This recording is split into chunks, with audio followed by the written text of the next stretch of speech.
What are some of the most terrifying creatures to ever live on this planet? Emerald jewel wasp. It reproduces by stinging a cockroach and paralyzing it with its venom. As the cockroach goes mad from the venom in its brain, the wasp then bites off the end of its antennas. It then lets the half-paralyzed brain-dead cockroach along by its antenna, using it as a lead, towards its burrow. Inside the burrow it lays eggs inside the roach, then buries it alive. While in its tomb the larvae will hatch from within the cockroach and over a period of a week feed off of the, still alive, cockroach. Finally they will eat its organs, finishing it off, before growing up to go repeat the process themselves. Terror bird, which lived in South America some time ago, was like 3 meters tall version of an emu and had a giant beak which it used to smash its prey to bits and pieces. Also could run pretty fast. We lucked out. Polar bears evolved to live mostly away from society, so on a couple remote places. They would easily ruin a grizzly bear, a lion, a tiger, really any other dominant predator's day. They are the only active species among bears known to actively seek out and kill humans. They have huge territories they cover and they can smell you from far away. Basically polar bears are the most evolved, up the food chain predators Earth has to offer unless you count humans. Flesh-eating bacteria. Cockroaches are too damn resistant to everything. The brain-eating amoeba, https://en.wikipedia.org/wiki/negliria_fowleria, it does what you expect it to do. There's a kind of parasite worm that enters living crickets and mantises and take control of their body. I haven't got any video links for now though, but googling something like zombie cricket parasite should do it. That fish that swims up your dick hole in the Amazon. Giant hornets. They give the same venom that regular hornets give, but more unconventional, but the amount of people mosquitoes have killed while being regarded in many places as a mild pest is kind of unsettling. 8-foot-long sea scorpions must be on the list somewhere. Bird-eating spiders. While there are plenty of prehistoric things that could kill you, I've always had a soft spot for the Dunkleosteus. A 19-feet-long fish with an armor-piercing bite is scary by any metric, but something about the way the creature's head fossilized in a way that lets you know exactly what it looked like when alive is terrifying. I don't know if this is a living organism, but prawns are real freaky. https://en.wikipedia.org/wiki/prion. Megalodon. The idea of that is pretty damn frightening. Definitely snails. Things that are that slow are planning things. Florida man.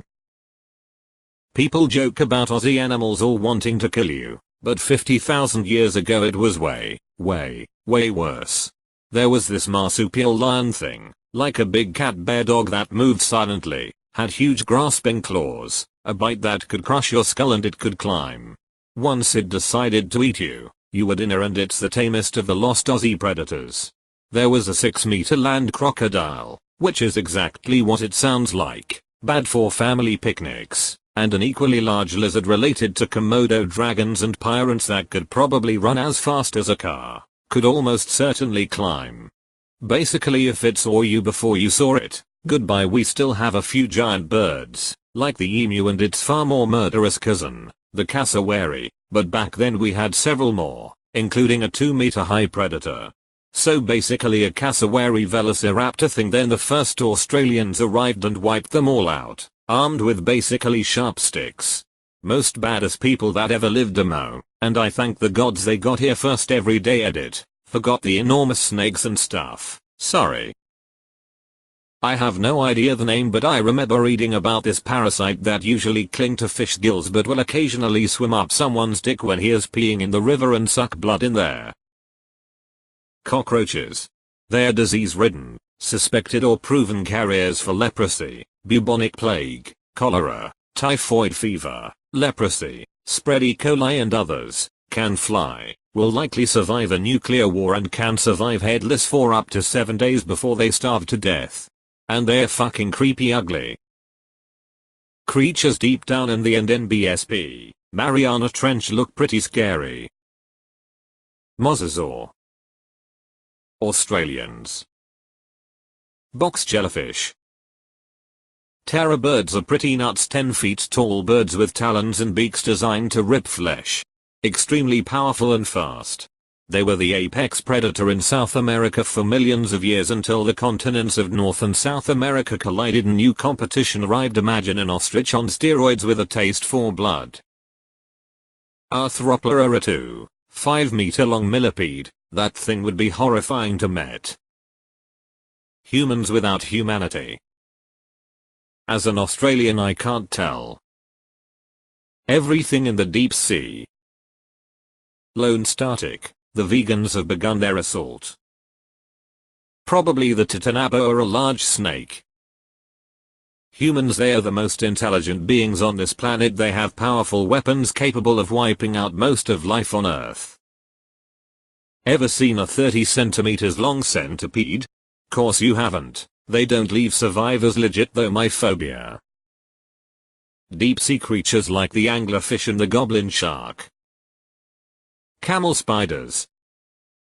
Everybody forgot Arp's mom. Mosquitoes. Bobbed worm. Pablo Escobar, a black bear that ate 40 kilos of cocaine before dying. I don't know about anyone else, but a coked up bear sounds kinda of terrifying to meps. www Google Coac Ampes www Mirror Coac Science Pablo Escobar Story Legendary Cocaine 8,474,914 amp. Bedbugs. We got those once and it was a pain in the ass and a lot of work to get rid of them, and years later I still have PTSD when I think about them. How the hell did I scroll to the bottom without seeing anyone mention botflies?